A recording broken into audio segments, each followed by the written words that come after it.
Welcome back to the Todd and Oz Show.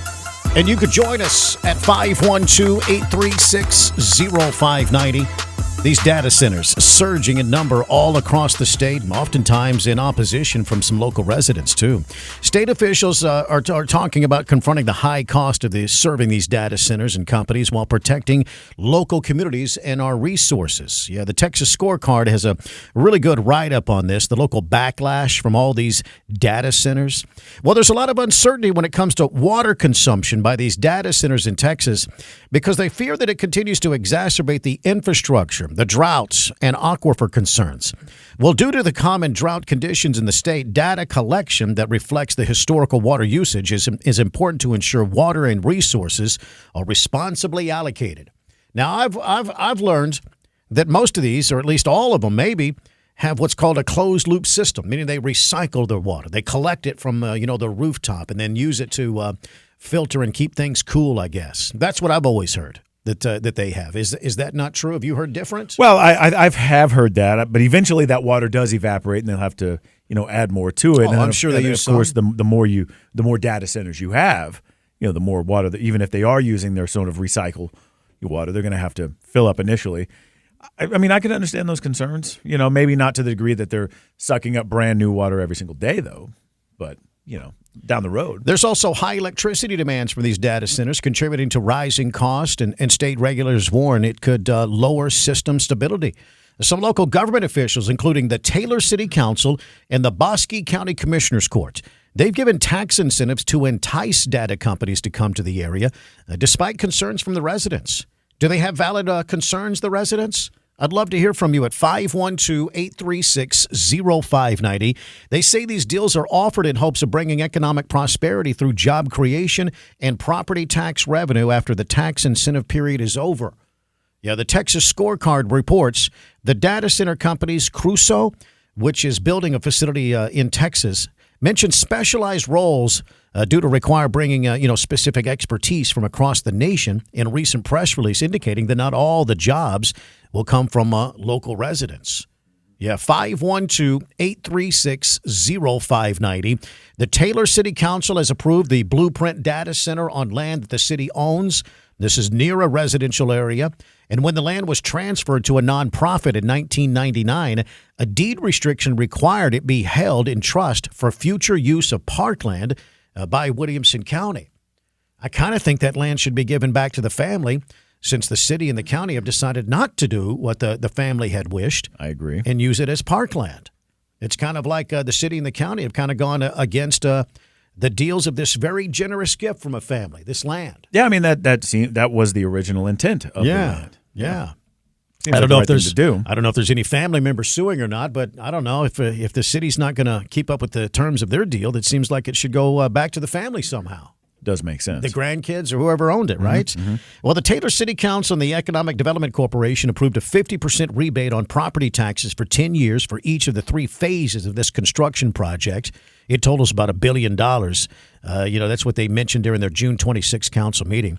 The company will get a 50% rebate on local sales tax revenue that's collected on the construction materials that are purchased for this project.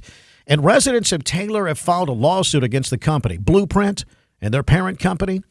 Judge Ryan Lawson in the 395th District Court dismissed all of the residents' claims and denied the residents' request for an injunction, and that happened earlier this month. Terry Cook is a Williamson County Commissioner. He spoke to the Texas Scorecard. He says, quote, the case was dismissed claiming the residents didn't have jurisdiction. And he says, I don't agree, but I'm not a lawyer.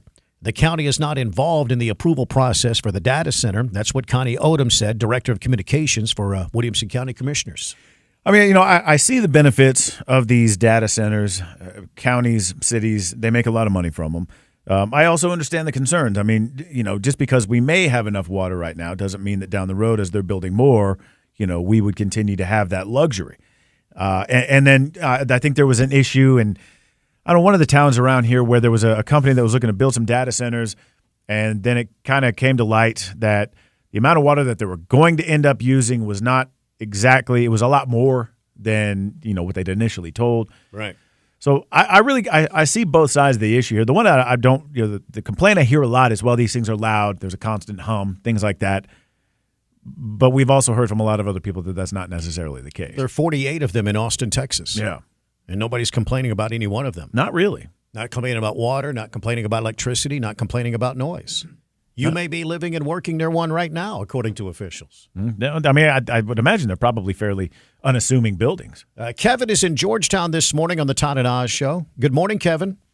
Hey, good morning, guys. Yes, sir. Hey, on these data centers, I know Georgetown, I think, is getting a sister to the one that's being built in Taylor.